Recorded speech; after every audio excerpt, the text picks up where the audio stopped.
अंदाजा करें इतनी बड़ी विलायत का मकाम कि जब तक उनकी सनद ना मिले बंदा वली नहीं बन सकता।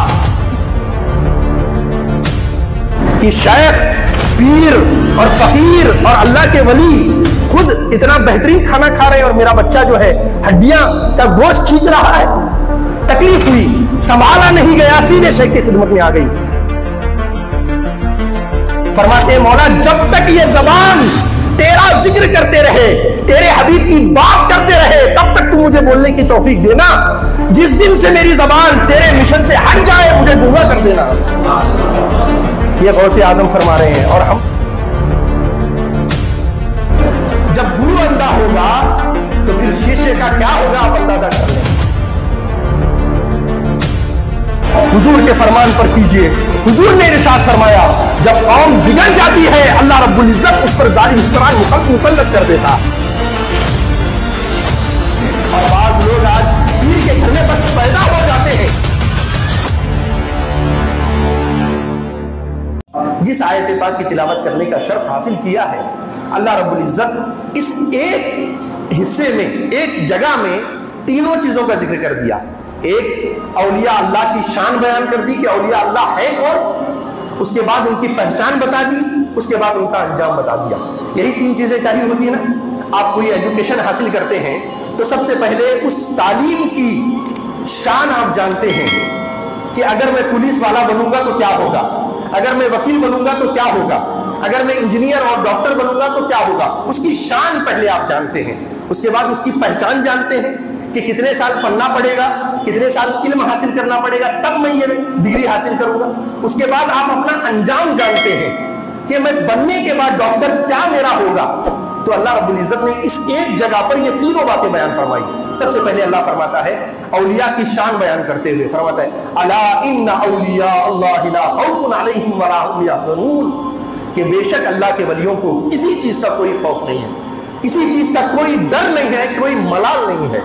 ये उनकी शान है। हर कोई डर रहा है, नुकसान से डर रहा है, कोई फायदे की फिक्र कर रहा है, कोई किसी के मरने पर अफसोस कर रहा है, कोई किसी की पैदाइश की उम्मीद कर रहा है। लेकिन जो अल्लाह का वली है वो हर वक्त यही कहता है लाई हयात आए कज़ा ले चली चले, अपनी खुशी आए थे ना अपनी खुशी चले। वो हर वक्त अल्लाह की तरफ मुतवज्जे होता है। ये अल्लाह के वली की शान होती है। उसके बाद फरमाया अल्लज़ीना आमनू व कानू यत्तकून, ये है वली की पहचान। वली सिर्फ डरने वाला बेडर नहीं होता, निडर नहीं होता, उसके अंदर एक क्वालिटी होती है। वो क्या? वो पक्का ईमानदार होता है। बेईमान अल्लाह का वली नहीं हो सकता। अल्लज़ीना आमनू, वो ईमान वाला होता है। वकानू यत्तकून, और उसके दिल में ठूस ठूस के रब का डर भरा हुआ होता है। निडर अल्लाह का, वो दुनिया से बेखौफ होता है, लेकिन अल्लाह का सबसे ज्यादा खौफ उसके अंदर होता है। जिसकी 11वीं हम मनाते हैं, जिसका नाम हम लेते हैं, जिसे गौसे आजम कहते हैं, जिसकी बख्शिश की उम्मीद रखते हैं और जिसके वसीले से अल्लाह की बारगाह में दुआएं करते हैं, जरा उनका तकवा देखिए। हजरत शेख सादी फरमाते हैं, तवज्जो से सुनिएगा। हजरत शेख सादी फरमाते हैं खाना काबा है, लोग तवाफ करने में मसरूफ है खाना काबा के। एक शख्स अपने सर पे रुमाल डाले हुए खाना काबा के सामने है और खाना काबा की गिलाफ को थामे जारों कतार रो रहा है, जारों कतार रो रहा है। और इतना रो रहा है कि लोग अपना तवाफ छोड़कर उसे देख रहे हैं, इतना रो रहा है वो शख्स। और कह रहा है मौला मेरे गुनाहों को माफ फरमा, मेरी खताओं को दरगुजर फरमा, मैंने अपनी सारी जिंदगी तुझे नाराज करने वाला काम किया है, मौला मुझे माफ फरमा। और आगे कहता है वो शख्स, अगर मुझे माफ तू नहीं करता अगर तू मुझे माफ, तो कम से कम कयामत के दिन मुझे अंधा उठाना, ताकि मैं तेरे रूबरू तेरा सामना न कर सकूं, मुझे अंधा उठाना। ऐसा गिड़गिड़ा के वो बंदा दुआ कर रहा है। लोग अपनी दुआएं छोड़कर उसकी तरफ मुतवज्जे हैं, लोग अपनी दुआएं भूल गए, उसके लिए दुआएं कर रहे हैं। आप में से जिस शख्स ने उम्रा या हज किया होगा उसने देखा होगा, बाज लोग खाने काबा के सामने इतना रोते हैं, इतना गिरियावजारी करते हैं कि लोगों को अपनी दुआ की खबर नहीं रहती, उसे देखते रहते लोग। तो वो बंदा भी इस तरह अल्लाह की बारगाह में दुआ कर रहा था, तौबा कर रहा था कि मौला मेरी खताओं को माफ फरमा, और अगर तू मुझे नहीं माफ करता तो क़यामत के दिन मुझे अंधा उठाना। फरमाते एक अल्लाह के वली वहीं खड़े थे, उनके दिल में जुस्तजू पैदा हुई कि ये बंदा कौन है, इतना रो रहा है। अब वो शख्स वहां से उठा, आगे जाने लगा। वो फरमाते हैं कि मुझे जुस्तजू पैदा हुई कि मैं उसे तसल्ली दे दूं कि अल्लाह बड़ा करीम है, उसके पीछे पीछे पहुंचे। कहा कि अल्लाह के बंदे, अल्लाह की उम्मीद, अल्लाह की रहमत से ना उम्मीद मत होना। ला तक़नतू मिन रहमतिल्लाह, अल्लाह की रहमत से कभी ना उम्मीद ना होना। अल्लाह तेरे सारे गुनाहों को बख्श देगा। जुस्तजू पैदा हुई कि देखें ये शख्स कौन है जो इतना रो रहा था। ऐसे झांक करके देखा, फरमाते हैं मेरे होश उड़ गए। वो कोई आम शख्स नहीं था, बल्कि वो गौसे आजम शेख अब्दुल कादिर जिलानी रज़ियल्लाहु ताला अन्हु थे। अंदाजा करें इतनी बड़ी विलायत का मकाम कि जब तक उनकी सनद ना मिले बंदा वली नहीं बन सकता। इतना बड़ा मुकाम और मर्तबा, और अल्लाह की बारगाह में इतना खौफ कि कह रहे हैं कि अगर मेरे गुनाह माफ करने के लायक ना हो तो मुझे कयामत के दिन तू अंडा उठाना। ऐसा खौफ हम और आप सिर्फ उनके नाम की 11वीं खाने वाले हैं। जब गौसे आजम को इतने खौफ की जरूरत है, हम तो गुनहगार हैं, सियाकार हैं, खताकार हैं, हमें कितने अल्लाह के खौफ की जरूरत होनी चाहिए। गौसे आजम ऐसे ही इतना बड़ा मकाम मिलने के बाद बैठ नहीं गए गद्दी लगा करके। गौसे आजम फरमाते हैं मैं छोटा था, मेरे वालिद का साया मेरे सर से उठ गया। एक माँ है और 2 हम बच्चे हैं। फरमाते हैं एक दिन मैदान में हम सारे बच्चे खेल रहे थे और बच्चे भी थे। अचानक उस मैदान में एक बैल आ गया। आपने देखा होगा जब बैल बच्चों को मिलता है, लोग बच्चे उसके पीछे किस तरह लग जाते हैं। तो फरमाते हैं सारे बच्चे उस बैल के पीछे लग गए। उसकी कोई पूंछ पकड़ने लगा, उसे कोई मारने लगा। वो बैल भाग रहा है, बच्चे भी पीछे भाग रहे हैं। गौसे आजम खुद फरमाते हैं मैं भी उसके पीछे लग गया, छोटा था उसके पीछे लग गया। फरमाते हैं जैसे ही मैंने बैल की पूंछ पकड़ी तो बैल रुक गया और मेरी तरफ मुतवज्जे हुआ। उसने कहा अब्दुल कादिर ये सब बच्चे करते हैं तो ठीक है, लेकिन तुम तो ये काम ना करो क्योंकि अल्लाह ने तुम्हें इस काम के लिए नहीं पैदा फरमाया। गौसे आजम फरमाते मेरे होश उड़ गए। बैल को बातें करते हुए सुन के मेरे दिल पे दहशत तारी हो गई। फरमाते मैं वहीं से फौरन घर की तरफ आया। फरमाते जैसे ही घर आया मैं सुन रहा हूँ लब्बैक अल्लाहुम्मा लब्बैक, लब्बैक ला शरीक लक लब्बैक, इन्नल हम्दा वन निअमत लक वल मुल्क ला शरीक लक। एक तलबिया की आवाज जोर जोर से कानों में आने लगी। फरमाया मैं बेचैन हो गया कि आवाज कहां से आ रही है। ढूंढते ढूंढते घर की छत पे पहुंचा। फरमाते जैसे ही घर की छत पे पहुंचा मैं क्या देखता हूं कि अल्लाह ने सारे पर्दे हटा दिए मेरी आंखों के और मुझे अरफात का मैदान, जीलान शहर अपने घर के सामने से नजर आ रहा है। अरफात का मैदान नजर आ रहा है और वहां लोग पढ़ रहे लब्बैक अल्लाहुम्मा लब्बैक। वो आवाज मुझे बराह रास्त सुनाई दे रही है। फरमाया मैं पहले ही डरा हुआ था बैल की आवाज से, मुझे और दहशत हुई। फरमाया मैं सीधे अपनी माँ की खिदमत में आया, माँ के पास आया और मैंने माँ को सारा वाकया बताया कि मेरे साथ ऐसे ऐसे गुजरा है। माँ ने ठंडी आह भरी, कहा बेटा मैं पहले से जानती हूँ तू कोई आम बच्चा नहीं है, तेरी पैदाइश के वक्त ही से मुझे बड़ी बशारतें दी गई हैं। अब माँ ने बच्चे का हाथ पकड़ा शेख का और एक हिजरे में लेकर आई। वहां एक संदूक खोला, उसमें सोने की 80 अशरफियां थी। फरमाया बेटा तुम जानते हो तुम्हारे वालिद नहीं है और मैं औरत जात, तुम्हारा भाई बहुत छोटा है, मैं तुम्हारे पीछे पीछे नहीं आ सकती। एक काम करो, ये अशरफियां हैं, इसमें से 40 अशरफियां तुम्हारे हैं, 40 अशरफियां तुम्हारे भाई के हैं। ये मैं तुम्हें देती हूँ, तुम बगदाद शहर चले जाओ और वहां जाकर इल्मे दीन हासिल करना, अपने नाना के दीन का इल्म हासिल करना। अब चुनांचे गौसे आजम शेख अब्दुल कादिर जिलानी अपने माँ को छोड़कर, अपने घर बार को छोड़कर और अपने रिश्तेदारों अजीजों अकारिब को छोड़कर, सबको छोड़कर उस छोटी सी उम्र में इल्मे दीन हासिल करने के लिए जा रहे हैं। किस लिए जा रहे हैं?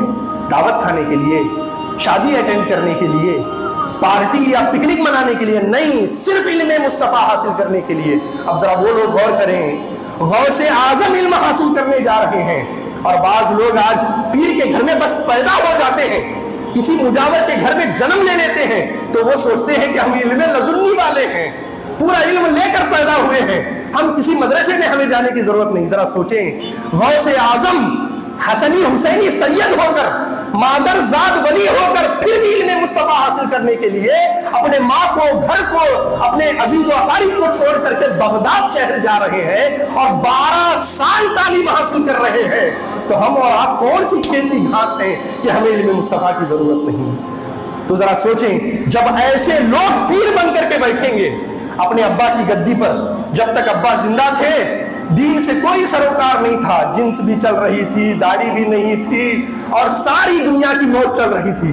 जैसे ही अब्बा की सीट खाली हुई अब हजरत आकर उस पर बैठ गए। सबसे बड़ी कमी हमारी है हम इलाज कराने से पहले, अपनी सर्जरी कराने से पहले 10 लोगों से पूछते हैं कि कौन सबसे बेहतरीन सर्जन है। अपना घर बनाने से पहले 10 इंजीनियरों से मशवरा लेते हैं, तभी अपने घर का काम उसे देते हैं। अपने बच्चे को तालीमी स्कूल में दाखिला कराने से पहले 10 जगह पूछते हैं कि कहाँ तालीम अच्छी होती है, तब अपने बच्चे का दाखिला कराते हैं। मेरे भाई, क्या हमारे नजर में पीरी मुरीदी की इतनी भी अहमियत नहीं रह गई, दीन की इतनी भी अहमियत नहीं रह गई जितनी घर की अहमियत है, अपने इलाज की अहमियत है, अपने बच्चे की तालीम की अहमियत है? तो जितनी पंचायत, जितना खोज बीज हम अपना घर बनाने में करते हैं, अपना इलाज बनाने में करते हैं, इलाज कराने में करते हैं, उससे कहीं ज्यादा हमें गौर व फिक्र अपना दीनी पेशवा बनाने में करना चाहिए। जिस दिन हम सही हाथों में अपना हाथ देने लगेंगे, जिस दिन हम सही इमाम बनाने लग जाएंगे, जिस दिन हम सही पीर बनाने लग जाएंगे, उस दिन कौम मुस्लिम का मुकद्दर संवरता हुआ नजर आएगा। जब गुरु अंधा होगा तो फिर शिष्य का क्या होगा, आप अंदाजा कर लें। तो ये सबसे इंपॉर्टेंट बात है। गौसे आजम इल्मे दीन हासिल करने के लिए जा रहे हैं, यानी मादरजाद वली को भी इल्मे दीन की जरूरत है। तो हमें और आपको किस कदर जरूरत होगी। अब इल्म हासिल करने के लिए निकलते हैं। वाकया आपने बहुत सुना होगा, मुझे वाकया सुनाना मकसूद नहीं है, उसकी रूहानियत को बताना मकसूद है। डाकुओं ने हमला किया, तलाशी ली, पूछा क्या है, सब बता दिया। हैरान है डाकू, हैरान है कि भाई हर कोई छुपाता है, तुम बता रहे हो। कहा इसलिए कि मेरी माँ ने मुझसे कहा है कि तू छोटे मोटे खानदान से ताल्लुक रखने वाला नहीं है, तेरा ताल्लुक मोहम्मद अरबी सल्लल्लाहु अलैहि वसल्लम से है, इसलिए कभी भी तेरी जबान से झूठ नहीं निकलना चाहिए। तो मैं सच कह रहा हूं, अपनी माँ की बात पे अमल कर रहा हूं। अब गौसे आजम ने कोई सेमिनार नहीं किया, कोई बहुत बड़ा प्रोग्राम नहीं किया, बहुत बड़ा बैनर नहीं छापा और बहुत 100-200 पेज की किताब नहीं छापी, बहुत तबलीग नहीं की, सिर्फ अल्लाह और उसके रसूल के फरामीन पे अमल किया, अपनी माँ के नसीहत पर अमल किया, तो 40 डाकू बगैर किसी तकरीर के ईमान में दाखिल हो गए। जब तक हम अपने किरदार से दीन पेश कर रहे थे, हर जगह दीन फैल रहा था। और जब से मौलवियों ने, हम जैसे मौलवियों ने अपनी जबान को जरिया बना लिया, उस दिन से दीन का फैलना रुकसा हो गया, रुकता चला गया। उसकी सबसे बड़ी दलील है शहीनशाह हिंदुस्तान हजरत ख्वाजा गरीब नवाज रज़ी अल्लाह ताला अन्हु हिंदुस्तान में आए। क्या जानते थे हिंदी? क्या जानते थे संस्कृत? नहीं। यहाँ की 2 जबानें थी, हिंदी, उर्दू या संस्कृत, और उनकी जबान थी अरबी और फारसी। इसके अलावा उनकी कोई जबान नहीं थी। मुझे आप अमेरिका भेज दें, बहुत अच्छी आप तकरीर करते हैं, अमेरिका चले जाएं, मैं वहां जाके क्या करूंगा, चना बेचूंगा, क्योंकि जब मुझे आती ही नहीं जबान तो मैं क्या दीन पेश करूंगा। क्यों? इसलिए कि मैं जबान का मोहताज हूं। लेकिन जो मुस्तफा जाने रहमत का गुलाम होता है, वो जबान का मोहताज नहीं होता, वो अपने किरदार से दीन पेश कर दिया करता है, वो अपने किरदार से दीन पेश कर दिया करता है। बगैर जबान को जाने, बगैर जबान का सहारा लिए ख्वाजा गरीब नवाज ने 90 लाख लोगों को मुसलमान बना दिया। हम जिस दिन ये किरदार अपने अंदर आजमा लेंगे, अपने अंदर समा लेंगे, और जब तक वो जैसे जिस नक्शे कदम पे चलते थे उस नक्शे कदम पे चलने वाले नहीं बनेंगे, तब तक इनकलाब बर्पा नहीं हो सकता। हम वाकयात सुनकर, करामतें सुनकर अपने कानों का चस्का तो पूरा कर सकते हैं, अपनी दीन की जरूरत को नहीं पूरा कर सकते। अगर ख्वाजा गरीब नवाज ने एक इशारे से अना सागर के पानी को एक कटोरे में भर लिया, उनका कमाल था, हमारा उन पर ईमान है। लेकिन हमें क्या हासिल होगा? हमें वो क्वालिटी पैदा करना है कि जिसके सदक़े से अल्लाह रब्बुल इज्जत अपने बंदे की दुआ को कबूल कर लेता है, और जो वो कहता है अल्लाह वो बना देता है। इसीलिए अल्लामा इकबाल ने कहा कि मोहम्मद से वफा तूने तो हम तेरे हैं, ये जहां चीज है क्या लौहो कलम तेरे है। तू बस मुस्तफा जाने रहमत का गुलाम बन के देख, तू मुस्तफा जाने रहमत की गुलामी में आके देख, फिर तेरे फैसले योगी या मोदी नहीं करेंगे, तेरे फैसले अर्श पे किए जाएंगे। तेरे तकदीर के फैसले कोई बीजेपी आरएसएस नहीं करेगी। हम कौन सा रोना रो रहे हैं, हम कौन सा रोना रो रहे हैं। ये तो वही बात हुई जब हम कुत्ते को पत्थर मारते हैं। कुत्ता कितना अक्लमंद है। कभी कुत्ते को आपने देखा है पत्थर मार के कि वो कुत्ता पत्थर के पीछे दौड़ के गया हो? कभी गया है? नहीं। वो हमेशा किसके पास आता है? मारने वाले के पास आता है, पत्थर के पीछे कभी नहीं जाता। क्यों? उसे पता है ये पत्थर अपनी मर्जी से नहीं लगा, ये पत्थर के अंदर ताकत नहीं है कि मुझे तकलीफ पहुंचा सके, इसका कोई मारने वाला है, उसने मुझे तकलीफ दी है, वो सीधे उसके पास आता है। और हम कितने नादान हैं, हम कितने नादान हैं। कोई तकलीफ पहुंचती है, हम तकलीफ में घिर के रह जाते हैं, तकलीफ देने वाले के तरफ हमारी नजर नहीं होती। ये हुकूमत बुरी आ गई, हम उसी के पीछे, हमारी पूरी नमाजें भी जा रही है चाय के अड्डे पे, वही ऐसे लग रहा है जैसे कि अगले प्राइम मिनिस्टर हम ही बनने वाले हैं। इतनी पंचायतें हमारी होती हैं। लेकिन तवज्जो हुजूर के फरमान पर कीजिए। हुजूर ने इरशाद फरमाया, जब कौम बिगड़ जाती है अल्लाह रब्बुल इज्जत उस पर जालिम हुक्मरान मुसल्लत कर देता है, उस पर जालिम हुकूमत मुसल्लत कर देता है। क्या हमारे आमाल बिगड़े नहीं है? क्या हमारा किरदार बिगड़ा नहीं है? हम सिर्फ नमाज में दुआ के लिए कहते हैं मौला इत्तेहाद अता फरमा, इत्तेफाक अता फरमा, सिर्फ दुआ के लिए कहते हैं। पूरी तकरीर इफ्तिराक की करते हैं, पूरी तकरीर इख्तिलाफ की करते हैं, लास्ट में 2 लफ्ज दुआ के कर देते मौला इत्तेहाद अता फरमा। मौली साहब, पूरी तकरीर 1 घंटे की आपने इख्तिलाफ किया और 2 जुमलों से आप सोचते हैं कि इनके दिल मिल जाएंगे। पहले 1 घंटा लोगों के दिलों में मोहब्बत पैदा करने की बातें कीजिए, अल्लाह की तरफ लाने की बातें कीजिए, मुस्तफा की गुलामी का जो है नशा उनके दिलों में उतारने की बातें कीजिए, उसके बाद दुआ कीजिए, तब अल्लाह कबूल फरमाएगा। गौसे आजम के फर्जंद हजरत अब्दुल्ला फरमाते हैं, मेरे वालिद जब बयान फरमाते थे और बयान के बारे में गौसे आजम के जुमले सुनिए। गौसे आजम फरमाते हैं, मौला मैं गूंगा था, मुझे बोलने का शऊर नहीं था, तूने मुझे बोलने का शऊर अता फरमाया। गौसे आजम फरमाते हैं, क्योंकि गौसे आजम एक लंबी उम्र तक बयान नहीं करते थे, उनको आता ही नहीं था लोगों के सामने खड़े होकर बयान करना। जैसे ही लोगों के सामने खड़े होते जबान बंद हो जाती। एक दिन आप आराम फरमा है, आका नेमत सल्लल्लाहु अलैहि वसल्लम ख्वाब में तशरीफ लाते हैं, कहते हैं बेटा तुम जो है अब्दुल कादिर वाज नहीं करते, बयान नहीं करते। अर्ज किया हुजूर मेरी जबान ही नहीं खुलती है। तो हुजूर ने फरमाया जरा अपना मुंह खोलो। मुंह खोला, 7 मरतबा अपना लुआबे दहन हुजूर के मुंह में डाला, हजरत शेख अब्दुल कादिर जिलानी के मुंह में हुजूर ने डाला। उसके बाद वो कमाल हुआ कि आपकी जबान खुलती थी तो 70,000 का मजमा होता था, 70,000 का मजमा, और पहली सफ वाला उसी अंदाज से सुनता था जिस अंदाज से आखिरी वाला सुनता था। इतना बड़ा कमाल, इतना बड़ा, इतनी बड़ी खूबी। हजरत गौसे आजम फरमाते हैं, मौला मैं गूंगा था, मुझे बोलने का शऊर नहीं था, तूने मुझे बोलने का सलीका अता फरमाया। अगला जुमला सुनिए, फरमाते हैं मौला जब तक ये जबान तेरा जिक्र करते रहे, तेरे हबीब की बात करते रहे, तब तक तू मुझे बोलने की तौफीक देना। जिस दिन से मेरी जबान तेरे मिशन से हट जाए मुझे गूंगा कर देना। ये गौसे आजम फरमा रहे हैं। और हम क्या बोली बोलते हैं, पूरी तकरीर, पूरा बयान। जरा गौर कर लें, जरा अपने किरदार पे जांच लें। तो हजरत के साहबजादे फरमाते हैं कि हजरत यहिया बिन नजार रज़ी अल्लाह ताला अन्हु और 70,000 का मजमा होता, और जब बयान खत्म होता हजारों हजार लोग सबके सामने खड़े होकर अपने गुनाह का एतराफ करते और आपके हाथ पे सच्ची तौबा करते, सच्ची तौबा करके जाते। तो हजरत यहिया बिन नजार रज़ी अल्लाह ताला अन्हु एक लंबा धागा एक दिन लेकर महफिल में बैठ गए कि देखते हैं आज कितने लोग तौबा करेंगे। जब कोई तौबा करेगा मैं एक गांठ लगा दूंगा, एक गिरा लगा दूंगा, तो आखिर में गिनूंगा, पता चलेगा कितने लोग। जब कभी तारीख लिखूंगा तो मुझे लिखने के काम आएगा। ये सोचकर बैठ गए। तो बयान खत्म हुआ। जैसे ही बयान खत्म हुआ एक शख्स खड़ा हुआ, हुजूर मैं बड़ा शराबी था, आज आपकी बात ने मेरे दिल पे असर कर दिया है, मैं आज आपके हाथ पे सच्ची तौबा करता हूं, शराब के करीब कभी नहीं जाऊंगा। आपने गांठ फौरन लगा दी। उसके बाद एक शख्स खड़ा हुआ, हुजूर मैं अपने माँ बाप का बड़ा नाफरमान था, सारी जिंदगी मैंने अपने माँ बाप की नाफरमानी की है, हुजूर आपकी गुलामी के सदके मैं सच्चे दिल से तौबा करता हूँ और अपने माँ बाप को कभी नहीं सताने का वादा करता हूँ। फिर एक गांठ लगाई। 2-3 इसी तरह गुजरे।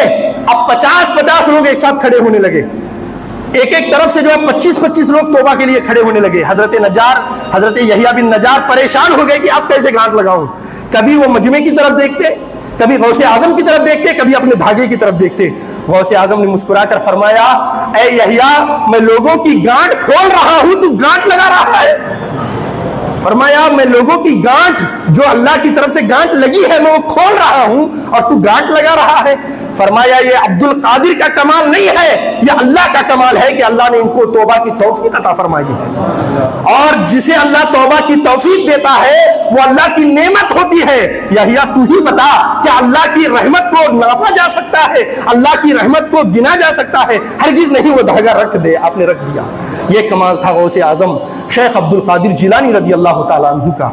अगर हम वाकई उनके मानने वाले हैं, और उनके वालिद का वाकया आपको याद होगा, गलती से एक सेब खा लिया, बार बार कैसेटों में आपने सुना होगा, अंदाजा करें, बगैर इजाजत के मालिक के एक सेब खा लिया। 12 साल उनके वालिद ने गुलामी की, 12 साल उसका कर्ज अदा किया। आज हम और आप लूटे हुए माल से 11वीं शरीफ कर रहे हैं, तो गौसे आजम उसे कैसे पसंद करेंगे? अपनी भान का हक मार करके अपनी बहन का अगर हम 11वीं कर रहे हैं, तो कौन सा वो गौसे आजम की बारगाह में पेश करने के लायक होगा? उनकी नजर जिस तरह जाहिर पे होती है, बातिन पे भी होती है। याद रखें आप, हम और आप ये सिर्फ देखते हैं कि चिकन अच्छा से तला है कि नहीं, भुना है कि नहीं, मसाला लगा है कि नहीं, लेकिन उनकी नजर इस पे भी होती है कि आने वाला गोश्त हलाल पैसे से आया है या हराम के पैसे से आया है। वो उसी चीज को कबूल करते हैं जिनके वालिद एक सेब बगैर इजाजत का कबूल नहीं किए, बगैर इजाजत का, हराम भी नहीं था, बगैर इजाजत का।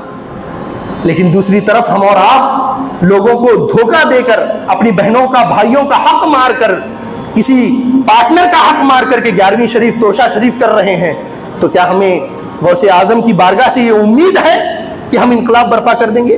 तालीम का सफर है, विलायत का जितना ज्यादा मकाम आपको समझना है और वलियों के जितना ज्यादा आपको करीब होना है, आपको उतना ज्यादा इल्म हासिल करना पड़ेगा, इल्म के करीब आना पड़ेगा, इल्म से फायदा उठाना पड़ेगा। तब जाकर के हम सही मानों में गौसे आजम के मिशन को समझने वाले बनेंगे, उनकी अजमत और बुजुर्गी को समझने वाले बनेंगे। और इल्म प्लेट में रख के देने वाली चीज नहीं है, वो कुर्बानी के बगैर इल्म हासिल नहीं होता। अब आखिरी बात सुन करके मैं अपनी सुना करके गुफ्तगू खत्म करता हूँ। हुजूर सैयदना शेख अब्दुल कादिर जिलानी की एक मुरीदा है, आपकी खिदमत में एक बच्चा लेकर हाजिर होती है। तवज्जो सुने, आज माँ बाप भी आए हैं, तवज्जो से सुने, इल्म हासिल करना किसे कहते हैं। एक बच्चे को लेकर आई और आपकी खिदमत में पेश किया। जुमले सुनिए, कहा मुरीदा ने, हुजूर ये बच्चा अपनी गुलामी में कबूल करिए और इसे अपने जैसा बनाकर मुझे दीजिए। आज कितने माँ बाप आते हैं हमारे पास, बच्चा छोड़ते हैं, ये जुमला कितनों के मुंह से निकलता है कि हजरत आपके हवाले कर रहे हैं, अब ये जैसा है आप जैसा बना करके हमें दीजिए। ये कहते हैं कि नहीं कहते? वो मुरीदा में भी शेख अब्दुल कादिर से ये जुमला कहा कि हुजूर आपके सिपुर्द कर रही हूं, अपने जैसा बना करके दीजिए। चंद साल गुजरे, एक दिन वो बच्चे को मिलने के लिए आ गई। इत्तेफाक से गौसे आजम शेख अब्दुल कादिर जिलानी रज़ी अल्लाह ताला अन्हु खाना खा रहे थे और वही बच्चा खिला रहा था। आपने देखा, उस औरत ने देखा कि आप तला हुआ भुना हुआ मुर्गा खा रहे हैं। पूरा मुर्गा खा लिया आपने, हड्डियां जमा हो गई। उसके बाद कहा उठाओ। अब वो बच्चा है, उस दस्तरखान को उठाता है, एक साइड में चला जाता है उसी हुजरे के, जाकर वहां उस हड्डियों को चूस चूस कर उसमें बचा हुआ गोश्त निकाल निकाल कर खाने लगता है। माँ देख रही है। तकलीफ हुई दिल पे कि शेख, पीर और फकीर और अल्लाह के वली खुद इतना बेहतरीन खाना खा रहे हैं और मेरा बच्चा जो है हड्डियां का गोश्त खींच रहा है। तकलीफ हुई, संभाला नहीं गया, सीधे शेख की खिदमत में आ गई। अर्ज किया, हुजूर मैंने इसे आपकी खिदमत में भेजा था, आप ऐसा खा रहे हैं और मेरा बच्चा हड्डियां खा रहा है।